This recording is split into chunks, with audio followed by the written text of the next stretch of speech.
Kia ora, and welcome to the Center for Culture-Centered Approach to Research and Evaluation's Activist in Residence program. And today we are talking to an activist, as I've often said this, who has inspired me in very fundamental ways since my very early work as a researcher. We are talking to Jolovan Wham, and welcome Jolovan as our next activist in residence. I'm extremely proud to share with you that Jolovan has a history of being the sort of activist that in many ways I would say is the conscience of a society.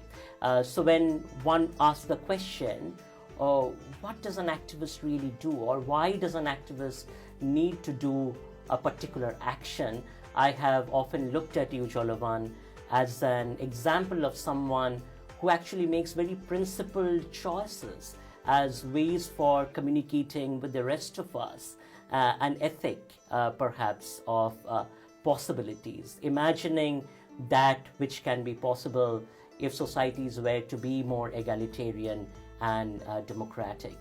Jolovan is with us this week, and he will be working on the question of first world authoritarianism, and we'll be working on a paper together on communicative strategies for resisting authoritarianism.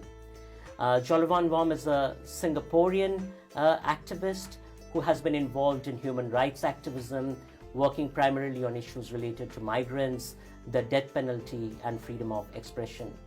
He was executive director of the humanitarian organization for migrant economics, or HOME, an NGO which provides shelter, education opportunities, and legal aid for low-wage migrant workers in Singapore.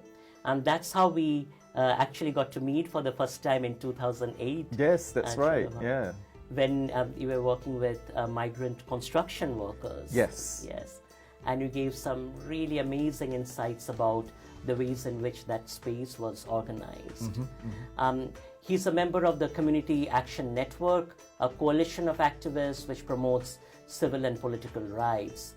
He obtained his bachelor's degree in social work from the National University of Singapore, or NUS, and that actually is, one of the questions I'm going to ask him is that how does one imagine possibilities of democracy and equality with a pedagogy from within a structure that is very much built within authoritarian logics.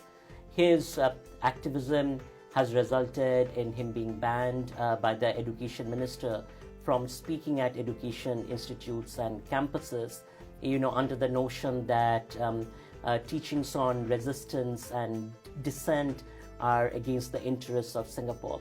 So I think, one of the really interesting touch points of our conversation today and throughout this week is going to be, what is the meaning of dissent in society? Why do we need dissent in society? What role does dissent play in giving us the basis for imagining ethical societies? Authoritarianism is on the rise globally, and this is particularly of concern because of the mobility of models such as the Singapore model. The Singapore model is often sold as a model for effective governance, while often obfuscating the forms of calibration and authoritarian control. Commentators often point out that this trend in long-standing liberal democracies such as the US and India also points to particular ways in which the authoritarian model moves across countries and contexts. So in that sense, although we will be talking about Jolovan's work within the context of Singapore, it has relevance for a global audience, particularly in terms of thinking through strategies of challenging this rise of authoritarianism. So welcome, Jolovan. Once again, I'm so excited to reconnect with you, and I'm hoping that this week is going to give us many lessons to learn from you. Thank you for having me here. Thank you. So let's maybe begin by talking a little bit about sort of what got you interested in social work. Right. I come from a middle-class family in Singapore, so my parents, like many middle-class families, hire live-in domestic worker. So that was actually the first time in my life I was coming in contact with migrant worker. So and I used to have to share a room with our live-in domestic worker, and I used to talk to her a lot, and she would tell me stories about her life. So that gave me a glimpse, some kind of idea about what it was like to be a live-in help in someone else's house. And I would observe the interactions that she would have with my family and my mother in particular, because she was the official employer and supervisor of the domestic worker, and I could immediately sense the power imbalance. And of course, I wasn't able to articulate it in the way that I can now, but I always felt a strong sense of something being wrong.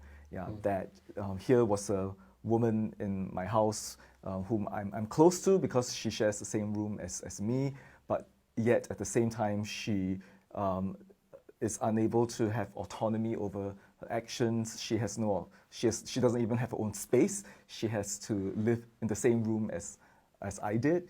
So this gave me a sense of how structurally, there was a problem, within that relationship, though I was unable to articulate it.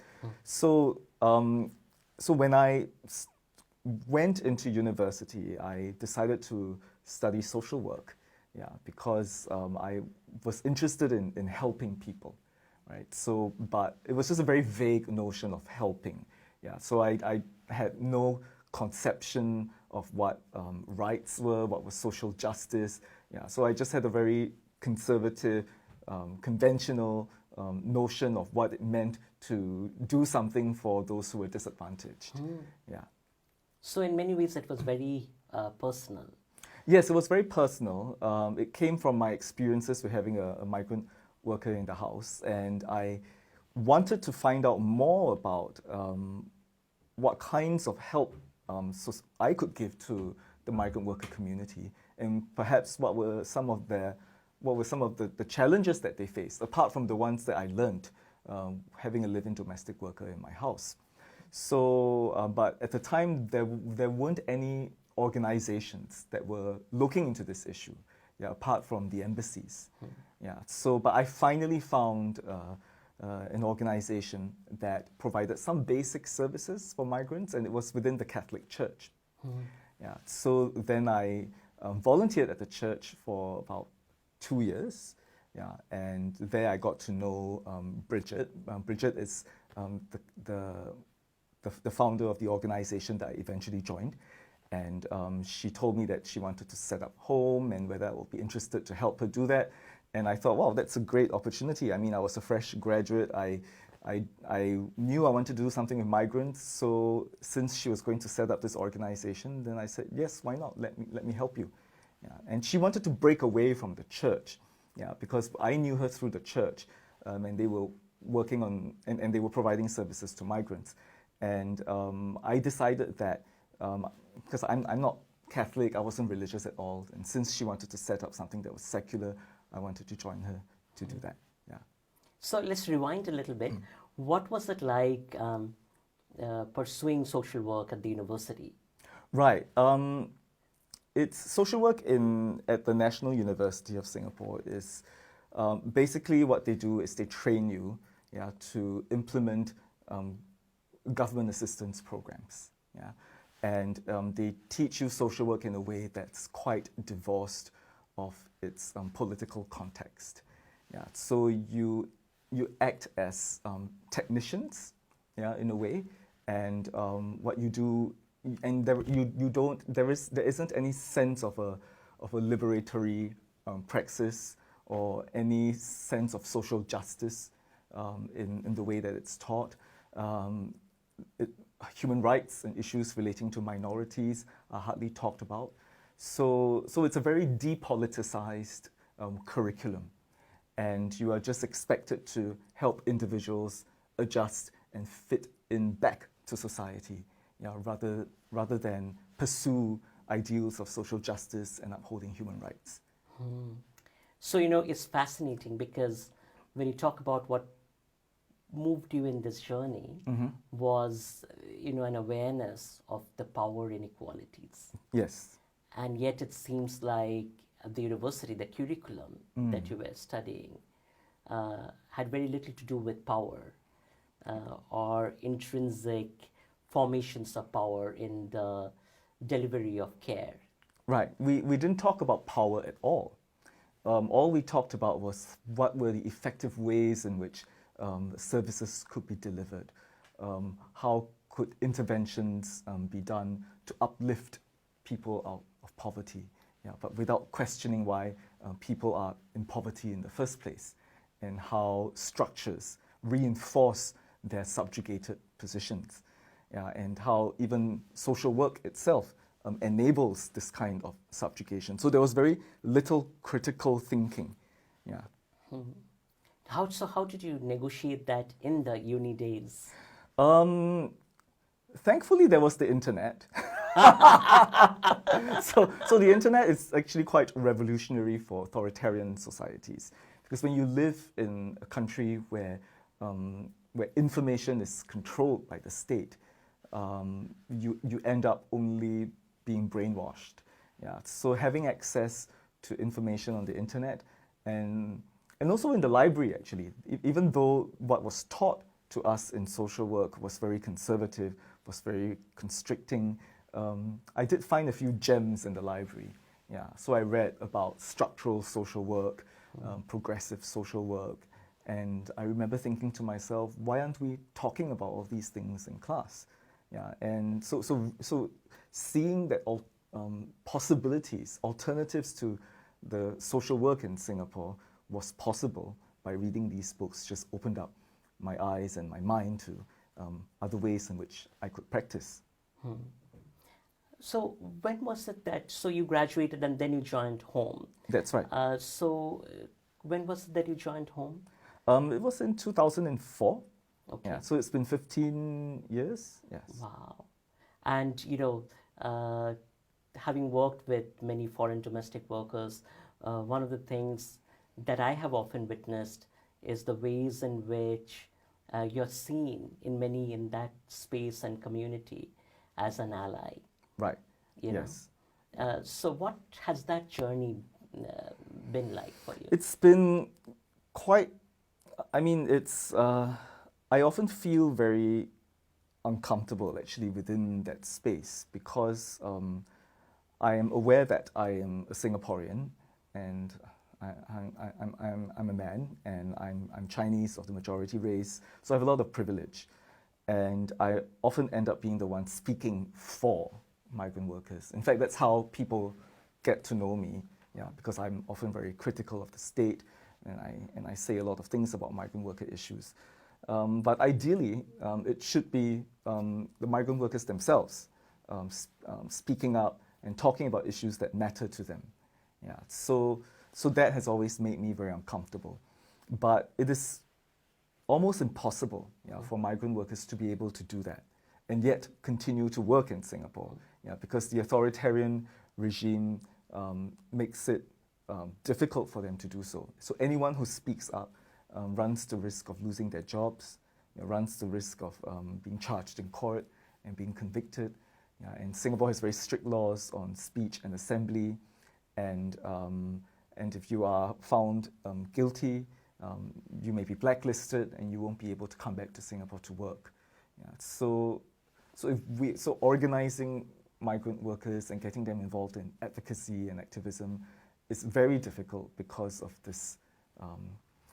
Of these punitive measures that the state has that it can use against them. So, in that sense, it's a precarious position for you as well to negotiate. Yes, that's right. Being aware of your privilege and placing that privilege at the same time in solidarity with ongoing struggles. Yes, that's right. And also migrant workers are often socialized into thinking that they should occupy that subjugated position. So often when we have discussions, and they may turn to me and look to me for approval, right? And finding ways in which I can equalize the power relationship has always been a struggle. Yeah, because it's easy to want to just decide to follow the script, yeah, that has been written, because it's just so much more convenient to do so, right? Rather than democratizing the relationship and thinking of ways in which the community themselves can come to conclusions or come up with their own ideas to do things. Yeah, so it's very easy for someone like me to say, I think this is the best way. Yeah, and it's also often a lot more efficient. Yeah, because if I say yes, and then everyone else will say yes. Yeah, so the challenge then is how do I facilitate the discussions rather than be the one where everyone looks to make the decision. How do you do that? Sometimes it just means listening, right, and not saying anything. And sometimes it just means letting the workers themselves debate, discuss, and only providing your perspective and always saying that this is just my perspective. You may have a different way of looking at things, viewing things. So please feel free to decide among yourselves and not have to listen to what I have to say. Yeah. So so framing discussions in this way is necessary. Yeah, if we want to talk about trying to deal with the power imbalance. Yeah. You know, the one thing that you talked about is sort of the overarching context of Singapore within which low-wage migrant work is situated. So perhaps, you know, for our audience that are not familiar with Singapore, you could share with us a little bit about that context and how it has changed over the years or not changed. Well, I would say that there is definitely a lot more discussion about these issues now.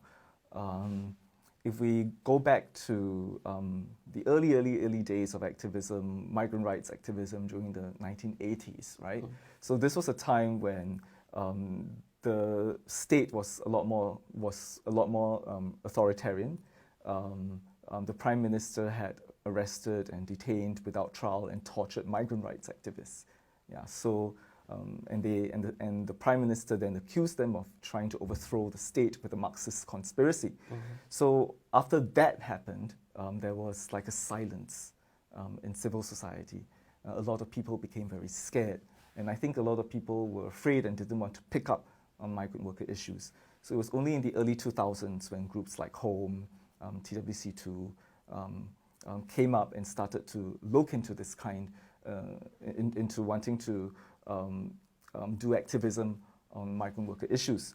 So when we started out, there was a lot of tentativeness. Yeah, people were not sure whether this was something which the state would accept, whether there would be any pushback. Yeah. So, but over the years, through our advocacy, we've been able to open up the space, raise awareness, yeah, and even mount campaigns and write letters which are critical of government policy.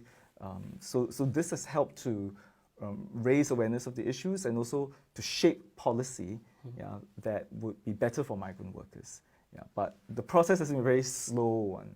Yeah, because when you do advocacy in an authoritarian state, yeah, you have to be prepared to really wait a very long time, yeah, before you see the changes that you envision. Yeah. So how do you do advocacy in an authoritarian state?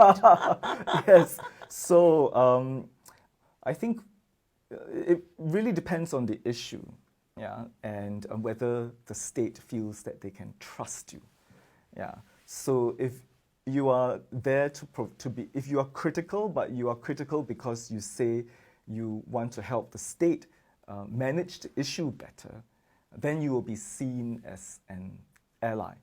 Yeah. But if you take on what they think are more confrontational approaches, confrontational tactics, you name and shame, or you go to international platforms to denounce them, yeah, or you work with foreign media, international media, to highlight the weaknesses of the system, and this is when they will start to see you as having some kind of agenda, yeah, and won't view and won't treat you as nicely as they would other civil society actors, yeah, because then you are seen as having an agenda to undermine them.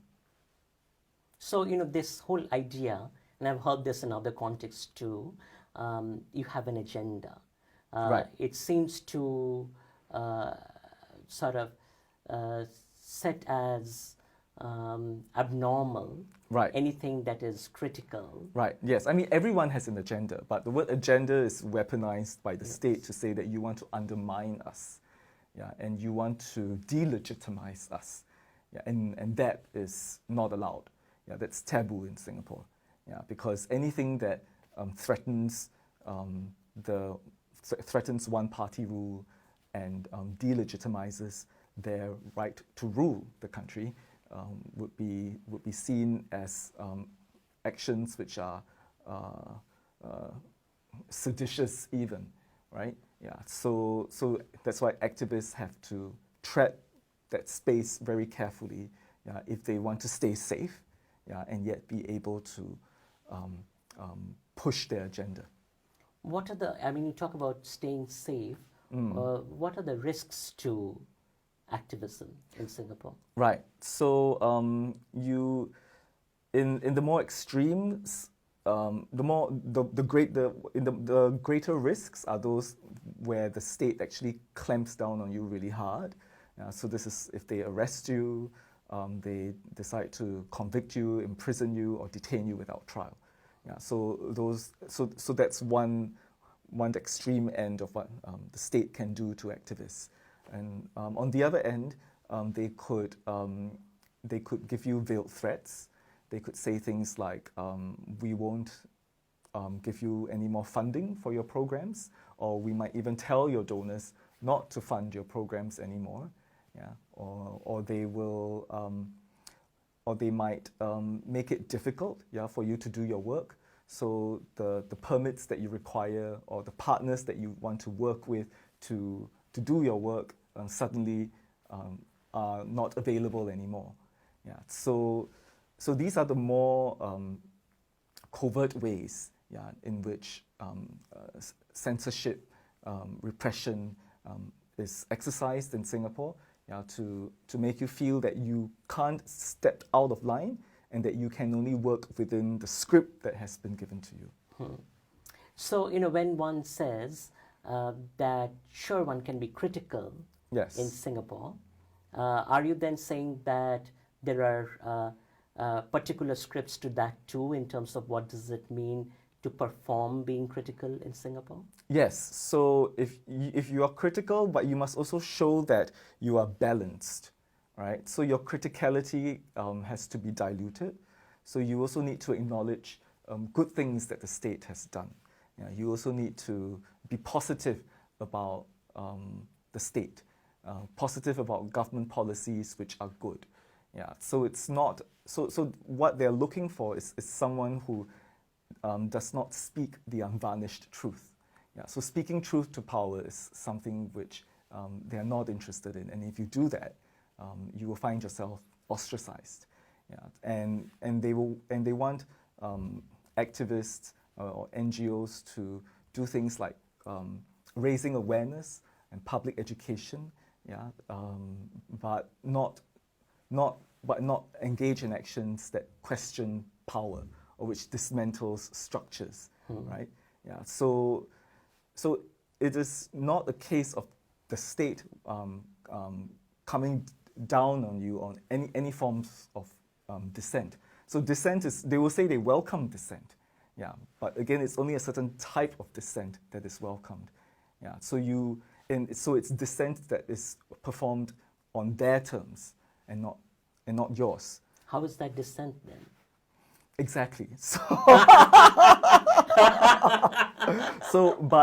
But you are conditioned. Yeah, you're conditioned to believe, yeah, that you are critical, except that your criticality helps to tweak policies, change certain things, but not do anything to dismantle the underlying and fundamental structures which perpetuate the injustice in the first place. And at the end, the state can lay claim to your criticality and say Yes. that we accomplished these things. Yes, that's right. And then they might even then say it publicly that we worked with this organization to do this. Yeah, and these kinds of public acknowledgements actually serve as positive reinforcements to many activists, and they believe that they are on the right track. While at the same time actually entrenching authoritarian control. Yes, that's right. Yeah. So many activists are actually complicit in the perpetuation of authoritarianism in Singapore. Yeah, and the perpetuation of this kind of injustice. You know, the one thing that was quite striking to me through the first part of this conversation is the conflation of state and party. Right.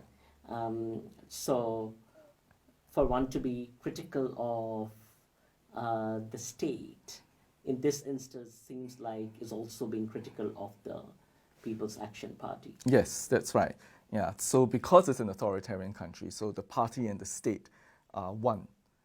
And so the civil servants, the parliamentarians, the judiciary, the trade unions, yeah, so they all follow the same blueprint. They may be different people, but they all have one master. Yeah, so this is how the authoritarianism is constructed in Singapore. Yeah. So within this context where there seems like there are very powerful forces at work, what gets you going? Right. I think the communities that I work with motivates me a lot because I work with some really inspiring people. What keeps me going also is, I think, being clear about what my values are and what are important in life. And I'm not interested in just going to a job and, you know, doing the daily grind. Yeah, so I do believe in living a life, yeah, where it's important to stand by on values like justice and human rights, yeah, because this is what makes us a better society, a better community. Yeah, so these are the things which keep me going. And also, I think I also have, because I'm also gay, right? So being marginalized also helps me understand what it is like to live as a disempowered individual in a community. Yeah, so that makes me more empathetic, I suppose, to communities that are more vulnerable. Gives me greater affinity to injustice. Yeah, so that also has an impact on me and how and what I decide to do with my life. Now, one of the things that seems very strong, and you kind of touched upon this a little bit, is the culture of ostracization. Yes. Right, that now you have made so much trouble that you're a troublemaker. Yeah. And people stay away from you. How does this kind of ostracization work? That's my first question.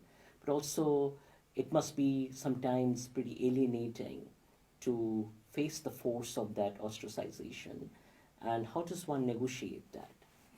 The ostracization is something that, yes, it can be alienating. I mean, ever since I got charged by the state for being involved in civil disobedience activities, some people look at me a little bit more differently, and or I may even get like very well-meaning advice from friends who tell me what to do and say I shouldn't be involved in this kind of activism. I need to work with the state, etc.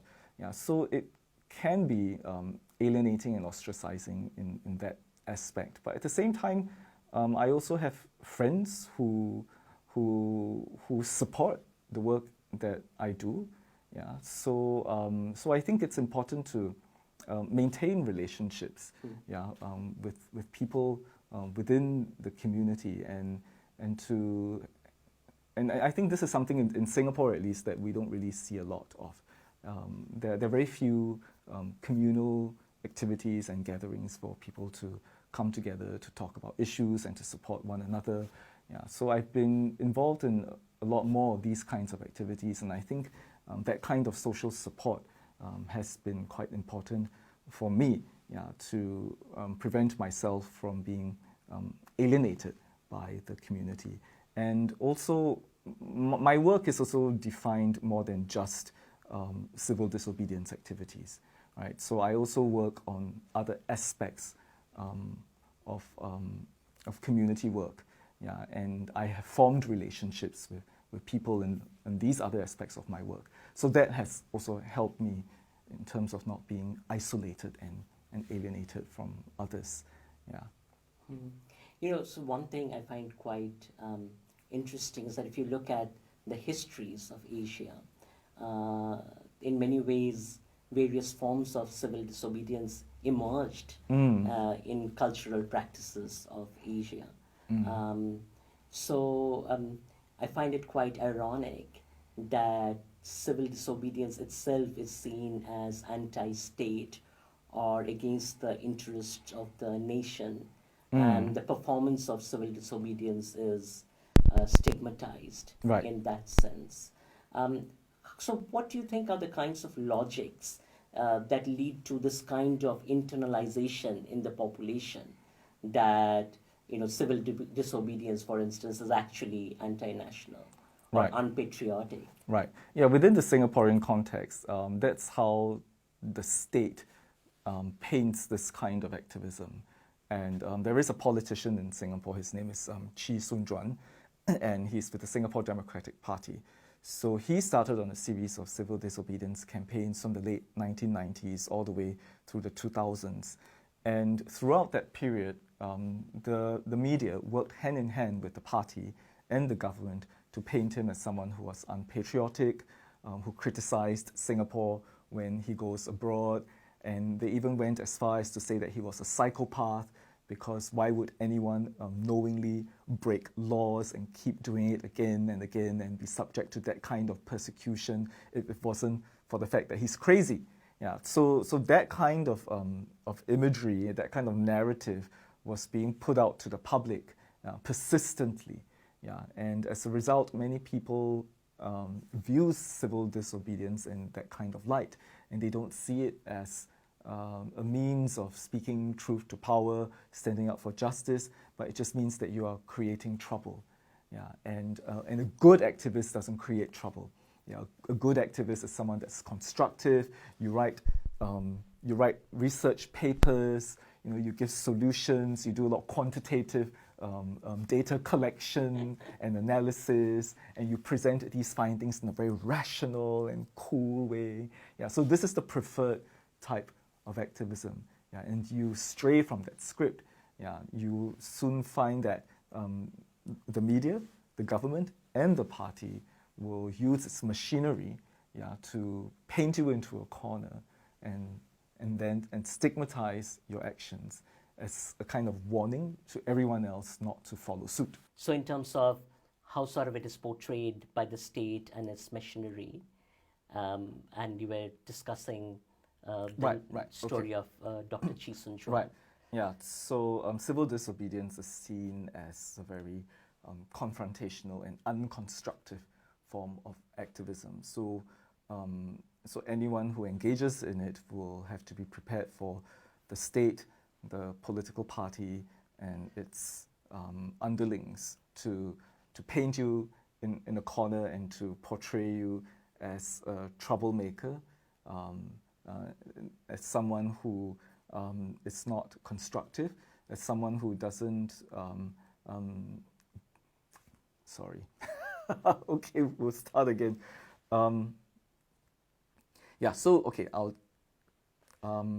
So there is a politician, in Singapore. His name is Chee Soon-juan, and he's with the Singapore Democratic Party. So he started on a series of civil disobedience campaigns from the late 1990s all the way through to the 2000s. And when he did that, the party and state machinery came down hard on him. So they worked hand in hand to paint him as a troublemaker, and even went as far as to say that he was a psychopath. Because why would someone break the law repeatedly and risk going to jail, being charged in court and convicted, and still keep doing it? Yeah, so the media especially, because this is before the age of social media and Facebook, so and everyone was consuming their news through the state. So the state media basically just portrayed him as this crazy guy. Yeah, until this day, many people still have that kind of impression of him, though that has changed somewhat because of social media. Yeah, but the remnants of that still remain. Yeah. So I find this so perplexing because by this logic, Gandhi would be a sociopath. Yes, that's right. And so would Martin Luther King right? and Rosa Parks.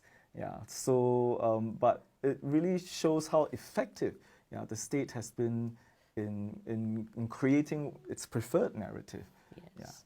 But one thing also, I remember you mentioning at one point that it is Dr. Chi's activism that actually led to gains such as the Speaker's Corner in Singapore. Yes, that's right. So while many people in Singapore may rubbish civil disobedience, but it was because of civil disobedience that the government decided that it would legalize certain forms of public assembly. And what they did in the end was to create a Speaker's Corner Speaker's Corner, which is like a little park in Singapore. I still think it's a joke, to only allow citizens to assemble, in a small little park on anything that's political or cause related. Yeah, it's a joke. Yeah, but it's an improvement from the past because before the creation of Speaker's Corner, citizens didn't have the right to assemble freely in any public space. Yeah, but because of this series of civil disobedience campaigns, we now have a space. Even though it's a very small space, it is a very constricted space, but it's a space nonetheless that exists. And many people have organized political events, and the annual Gay Pride rally in Singapore is also held there. Yeah, and in fact, the LGBT movement in Singapore owes a debt to the civil disobedience campaigns, because it was with the creation of Speaker's Corner that they were able to launch their annual Pink Dot, which is an event where people come together all dressed in pink, to rally for the freedom to love regardless of sexual orientation. So that event has been very successful in the past decade, and that success would not have been possible if it wasn't for the creation of Speaker's Corner. Yeah. So in that sense, a lot of contemporary narratives often obfuscate the hard work, the labor, the sacrifices of those that have taken a lot of risk to push the state. Yes, that's right. So that the history of Speaker's Corner and how it came about has been completely erased. Yeah. So it seems as if the Prime Minister woke up one day and decided to give us Speaker's Corner, and it's as if he was suddenly so enlightened, to give us our rights. Yeah, but that's not true. And we know through history that rights are not served up to you on a plate. Yeah, people had to fight for it. Yeah, and this was exactly what happened. But this history does not exist in the mainstream consciousness because it has not been told at all by anyone. It's again, I find interesting that you talk about rights and how rights have to be sought through struggle. And I find that quite contradictory to the literature that I have read, written by Singapore academics, that talk about two things. One, the language of rights does not work within the vernacular context of Singapore. Right. And the two being that Singapore's development story culturally is different from the cultural stories of development in the West, where rights belong. How would you respond to that? It's true that any talk about human rights tends to be ignored by the population, but that's not because Singaporeans inherently don't understand rights, but because of the way the discourse has been shaped, the way civil society has been controlled, the way our politics has been controlled. It has made us hostile to rights. And but as an activist who wants entering this space, how then do we talk about rights in a way which resonates with people? So you don't really have much of a choice sometimes, but to have to work within this framework that the state has imposed on you. Yeah, so when I was doing my migrant rights work, I hardly talked about rights. Yeah, but what I did a lot of was tell stories.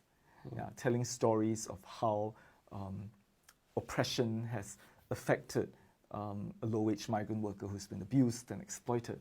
Yeah, so when these stories are told, people who are not interested in human rights will be able to relate to these narratives, and then from there you at least have some kind of a platform, yeah, to start talking about rights. Yeah, so the entry point always has to be something that people are familiar with, people don't find difficult to talk about. Yeah, so I've often found that telling stories is a good way to start the conversation about rights. With that kind of strategy, and I have similar questions with the strategy of closed door meetings, Right, where yes. also one might tell stories to convince policymakers, might also have certain drawbacks in terms of perpetuating the same kind of hegemonic space. Right. What are your thoughts about that? Well, yes. So again, it is a kind of activism that it's co-opted. Yeah. So the only way in which you can talk about rights is to tell stories. Yeah. But I think there's nothing wrong with doing that actually inherently. Yeah. But what makes it problematic then is that everyone then approaches activism in a certain way. Yeah, whether it's telling stories, whether it's doing research, yeah, whether it's writing policy proposals and papers, there's nothing wrong with doing this kind of work. Yeah, but what makes it problematic is that these forms of activism are privileged over others, and things like closed-door discussions with policymakers and politicians. Yeah, this is another form of activism that the state prefers. Yeah, but in Singapore, everyone does that. Yes, and anyone who strays off this script then becomes stigmatized. Yeah, but social change is something which requires a diversity of tactics. Yeah, I'm not saying that everyone should be engaged in civil disobedience. I'm not saying everyone should protest. I'm not saying that everyone should write a petition. Yeah, but there has to be a diversity of tactics in order for us to be able to call ourselves a community that values change, that values different ways of doing things. Yeah, and this is what makes us truly democratic. Yeah. So, I mean, I find it quite appealing, your imaginary for true democracy in Singapore. How do you envision that happening? In Singapore, I think, it's tough. Yeah, there is no democratic project, so to speak. I think democracy is something in which people have to do on a day-to-day basis. Yeah, and we need to support different acts of democracy, whether that means supporting an opposition political party, whether that means volunteering with them, donating to them, or whether it means speaking up on social media about issues that you care about, organizing a protest at Speaker's Corner, or whether it is meeting your elected representative to talk about issues that concern you, or organizing a community to come together to discuss. Yeah, so all these are different acts that people should engage in order to participate in order to participate in a democratic society. So I think being an active citizen, but being an active citizen in a more political kind of way, is what we need to do in order to open up the democratic space. Yeah. One might call that conscientization, and according to the Minister of Education, conscientization is something that is not allowed in Singapore. Yes. So while you're allowed to raise awareness, but you shouldn't make issues which affect people on a daily basis, you shouldn't connect it to a wider structural and political. No, let me say that again. While you are allowed to raise awareness, you shouldn't be connecting these issues to a wider political structure. Yeah, it's when you do that that it becomes dangerous.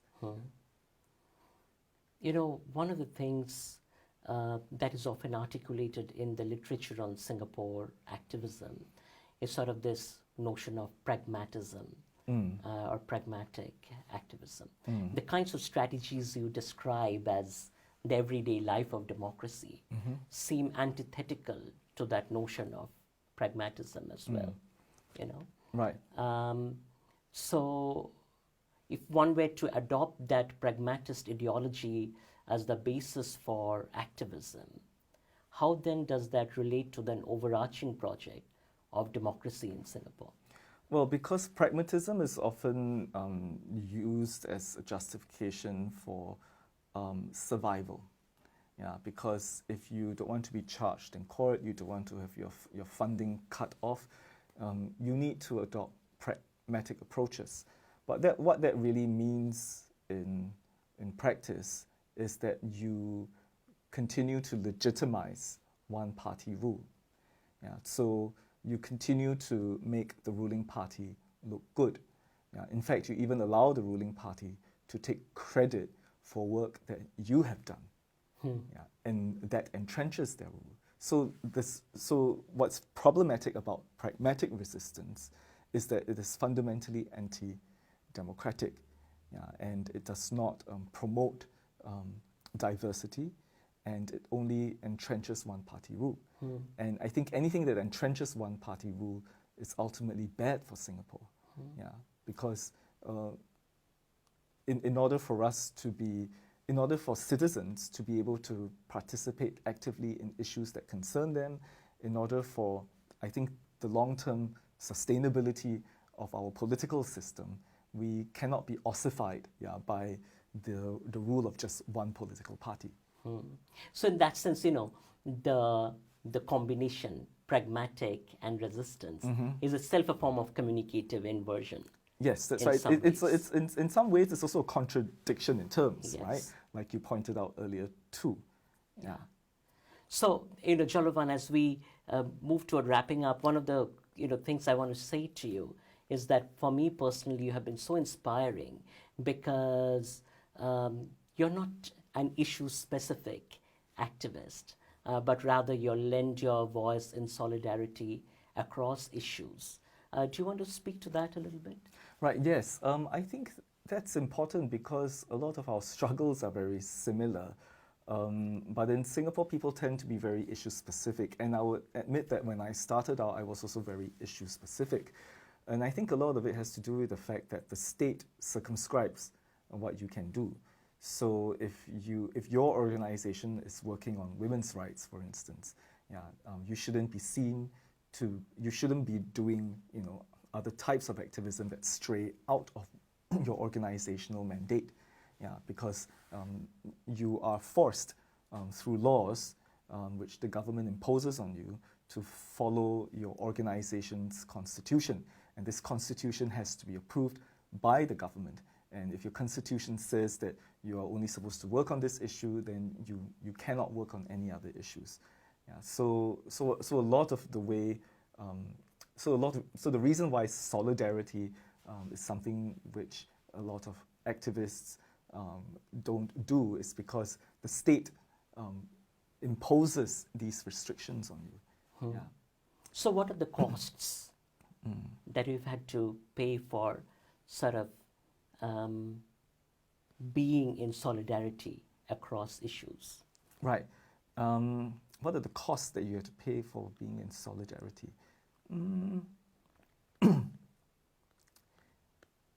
I don't.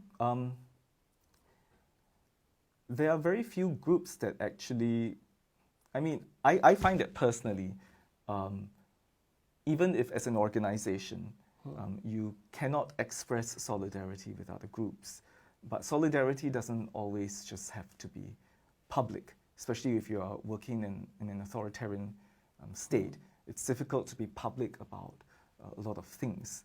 Yeah, but solidarity can just be as simple as reaching out to someone. Yeah, even if it's just sending a WhatsApp message, right, and talking to someone, saying that you support what he or she does. Yeah, so I think that's important, and the cost to, so it need not necessarily be a cost, but if you decide to be very public in your solidarity, then you need to be prepared to be scolded by government officials, by politicians, or maybe even have your funding cut off from sources which are, I'm sorry.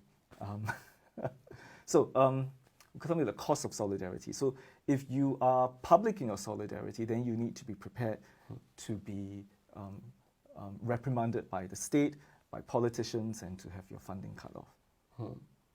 Now, one of the things is that I referred to again the recent module that was going to be offered at Yale NUS on dissent in Singapore, and you were one of the speakers at the event. And then, when the Minister of Education, Ong Ye Kung, delivered his speech in the Parliament, he sort of framed as you, Silan, Kristen, PJ Tham, as against the interests of the state. So I want to wrap up by asking you this question. Do you love Singapore?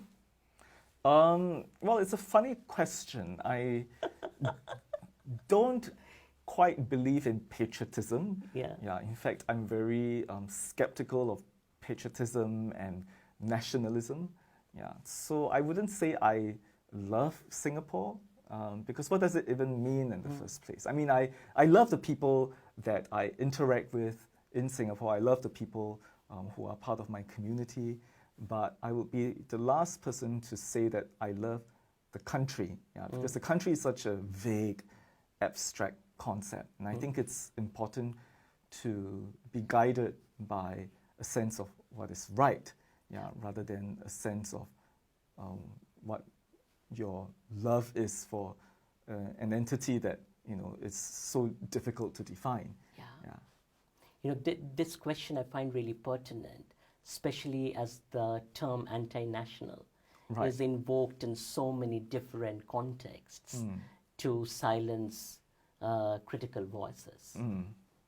Right, yes, that's right. So, but because the nationalist discourse is so strong in Singapore, that becomes weaponized to stigmatize and marginalize those who are critical and think differently. So I'm often very skeptical when even some activists themselves invoke nationalism and love for the country for the work that they do, because I'm just so aware of how that can be, that same concept, that same notion has been used against the community. And in fact, in an authoritarian country like Singapore, where the state, the politician, where every organ of the state, and where even the people are seen as one entity, I think then being anti-national is a patriotic act, right? Burning the Singapore flag becomes a patriotic act, because the flag then is no longer a symbol of its people, but it's a symbol of authoritarianism. So what's your hope for Singapore? What's my hope for Singapore? Well, I hope that it will be a country that values its people in all its diverse forms, and not just in the way that it likes. I mean, the Singapore government likes to say that it is a diverse country, it values diversity, but it is a state-imposed kind of diversity. So if we want to be truly diverse, we need a country that does not do things like crack down on activists, crack down on people that they don't like, but give people the freedom to flourish, to pursue their passions and their interests, without feeling that they are being persecuted, marginalized, or isolated from